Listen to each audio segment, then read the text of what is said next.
Hi, it's Paul, and today I'm an old man with a bit of a look round at my Aldi Ferrex 500 watt bench drill. Let's have a look and see if it's any good.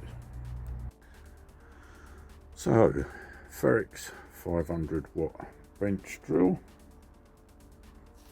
This is it. I forget exactly what it cost me. I've had it about 7 or 8 months. Haven't used it a huge amount. I used it quite a bit drilling the brackets for the COVID-19 screens that I did that are on one of my videos. And other than that, it sits nicely underneath my workbench out of the way, and I drag it out when I need it.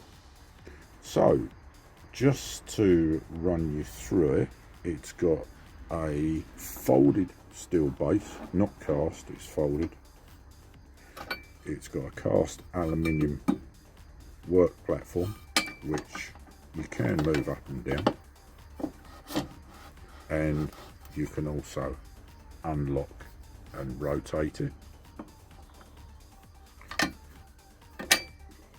It's got, I think, 50mm of drilling depth or plunge depth, whatever you want to call it. It's got a nice laser centering guide that's adjustable to wherever the center happens to be.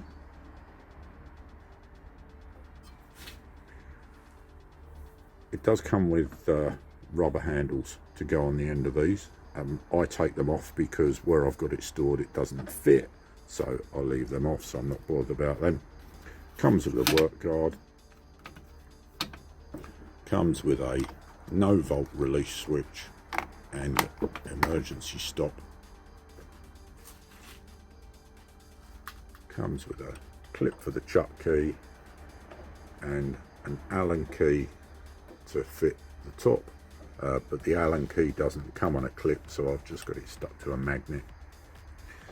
It has a adjustable gauge so that you can set it to wherever you want to start your drilling position and know how far you've drilled, but it doesn't have an adjustable depth stop, so you can't set it to only go 50mm deep or 10mm deep or 12mm deep or whatever.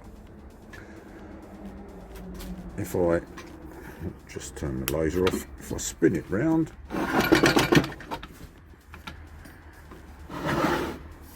you can see on here it has an adjustment lever, and if I go around the other side, there's a thumb locking screw, and that is the belt tensioner. So you can see the motor goes in and out on that. It's not incredibly well engineered, but let's talk about some other bits and pieces and you can see what you think. Just a couple of other things before we do that. It has a 13mm chuck, although this picture is horrible so you can't see the stamping on it, and it has 9 operating speeds from 300 RPM to 410 RPM adjusted with the belts. I wanted to do something the other day, so I pulled it out to do a bit of work, and the first thing I noticed was that the motor was rattling about. I'll cut in a bit of video now to show you how bad it was.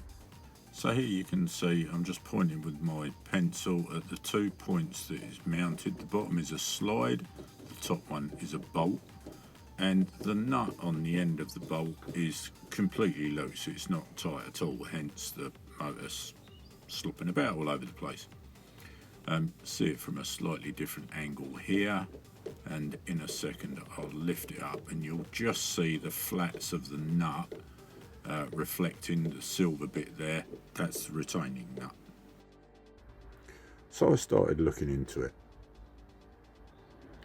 and first of all I noticed that the motor was rattling about, I noticed that the drill was a bit shaky.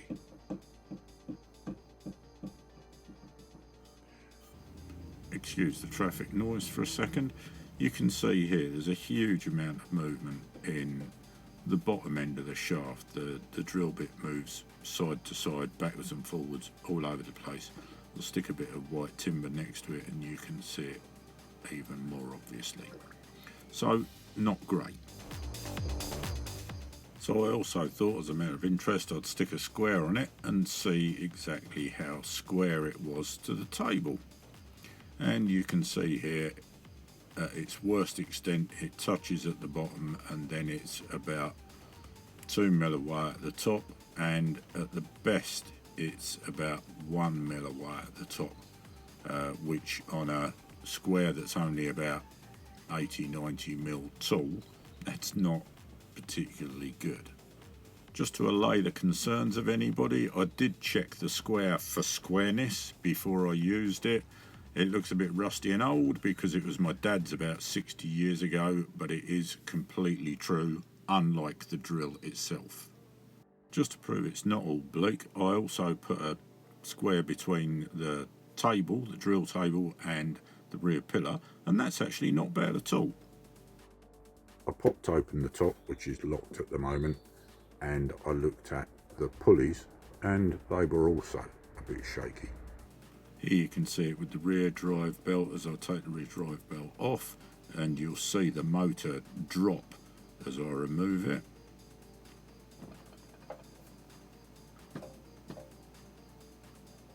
That's how loose it was. Then I can pull off the centre idling pulley, and you can see the movement on that as well. And that's just a plain bearing on a shaft, and the shaft is again on a swing axle, which is again on a plain bearing in the top of the drill press.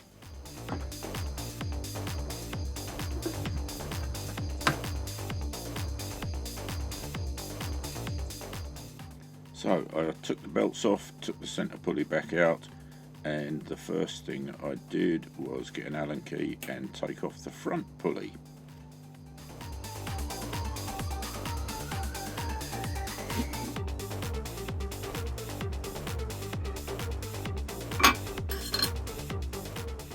It's literally nothing special, it's just a flat ground or machined onto the shaft and a grub screw that clamps onto it.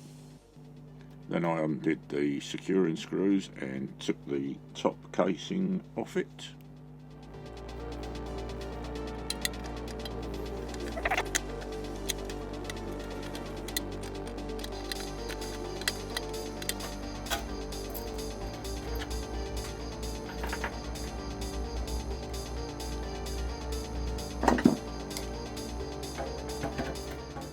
I sort of moved it over the back and just left it hanging on the cables rather than disconnect all the motor cables from the motor, because that would have been an utter pain. Now if we look down into the top casing of the drill, you can see me moving the belt adjustment lever, and you can see there's a little nut and bolt on that that also is super loose. It's all falling apart. And now we can look at a better shot of the sliding mechanism and the securing nut on that. You can see it's literally just a nut on the end of a bolt or piece of studding, and it's super loose.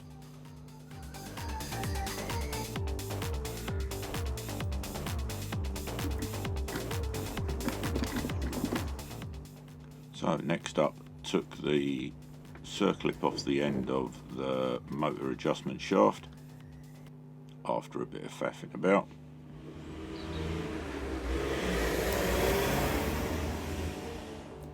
Then I took the shaft itself out, and when I finally managed to do that, because it was a lot of fiddling, having finally done it, I retrieved the little adjustment mechanism, and you can see that the nut and bolt is very loose on it.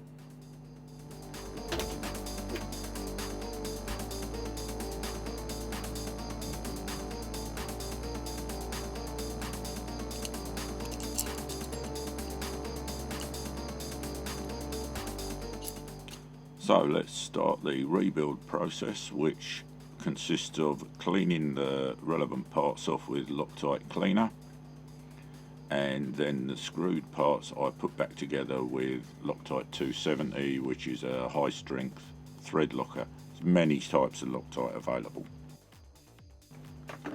First off, 19mm spanner, loosen the nut off a bit.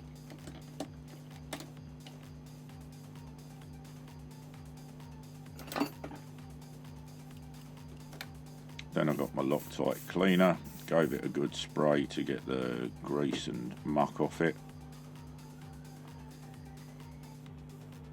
and then got my Loctite 270 and dripped a little bit onto the thread. I actually used a stick that I dipped into the Loctite. It just got it in the thread easier. Sorry for my hand blocking the picture.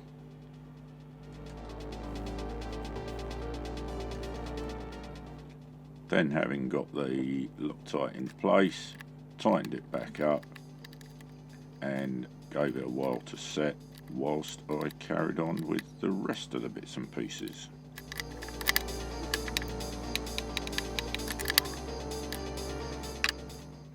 So off camera I did the same process with the little adjustment lever arm.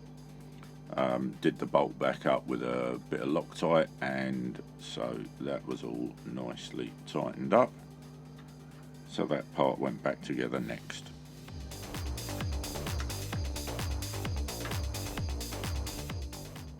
And yes, it was just as awkward putting it back together, if not more so, than it was when I was taking it apart.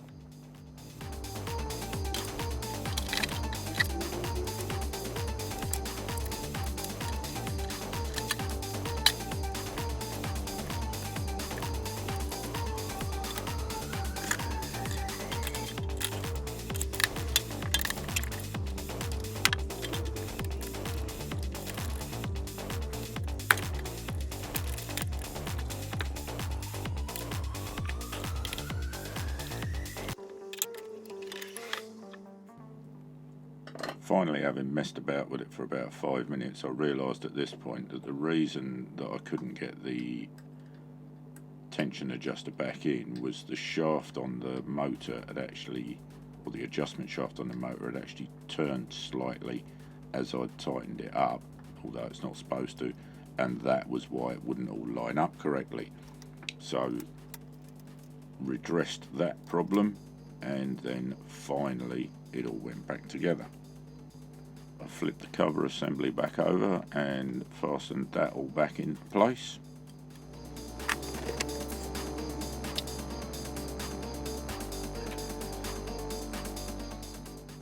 And then I refitted the front pulley. Although, as you'll notice in a moment, I then realised I'd refitted the front pulley upside down.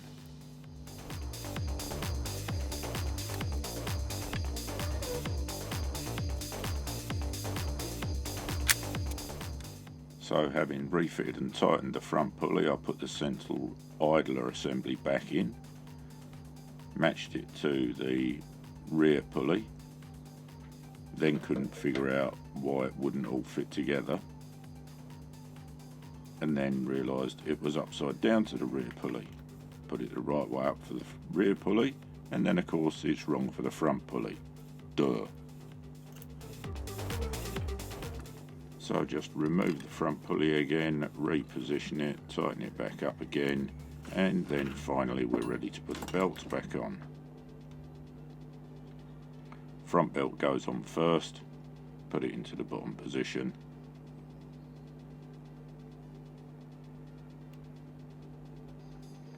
Make sure it all sits right. Pull the pulley forward, and then move the motor as close in as you can and put the rear belt on.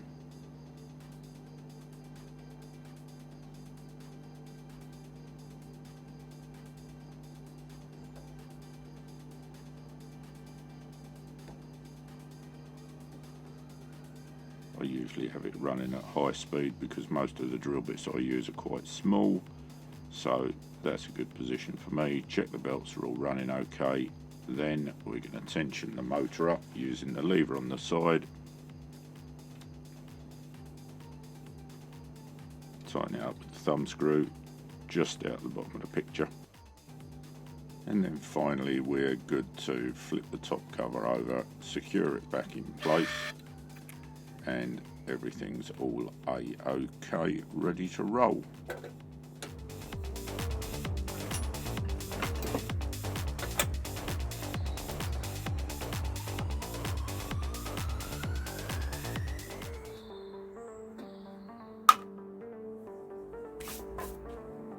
So there you go, drill back together, and the question as always is, would I buy it again? And the answer in this instance is definitely it's not great, I'll be honest, it's really not great. If you think of what I've had to do, I've had to rebuild half of it to actually make it work half decent, and I really can't do anything about the fact that the drill doesn't sit, or it doesn't drill square to the table, and also the drill shaft rattles about like crazy. As you saw, there's probably 4 mil of total movement across it, which is really poor. The thing that really irritates me, to be honest, is the lack of squareness. That it's just a pain. That said, most of what I do is not, I don't do cabinet making, so it's not high-end super quality, but I mess around with wood, with metal, I do engineering, I do carpentry, I do all sorts of DIY stuff, and I was kind of hoping for something a little bit better than this. Alright, it's only cheap. Probably the next best is going to be something like a Sealey or a Clark unit, which is probably going to be at least half as much again, more likely twice as much. But for the price I paid for it, no, I don't think I would buy it again. I'm not going to throw it away. It's alright for what it does.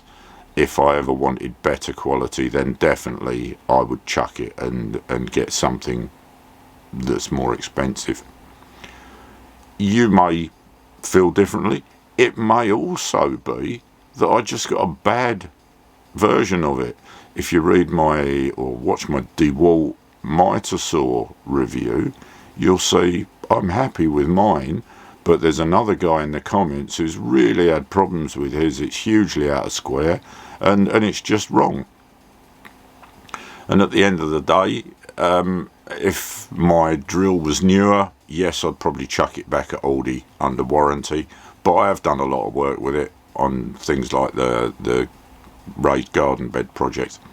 So I'm going to keep it until I get fed up with it, until I decide I need something better. It's going to sit there, and I will still use it because it does do what I need to do. So there you go, review of the Aldi Ferrex 500 watt pillar drill, bench drill, sorry, not a pillar drill. Oh, excuse me. Hope it's been of some use to you. Hope it's been interesting. If it has, then please feel free to like, subscribe, do the notification thing and all that. Don't smash the bell button because you'll break your computer. Why would you do that? Don't smash anything. You just end up having to fix it. Thanks for watching. Take a look at oldmanwith.com. See you in the next one. Bye.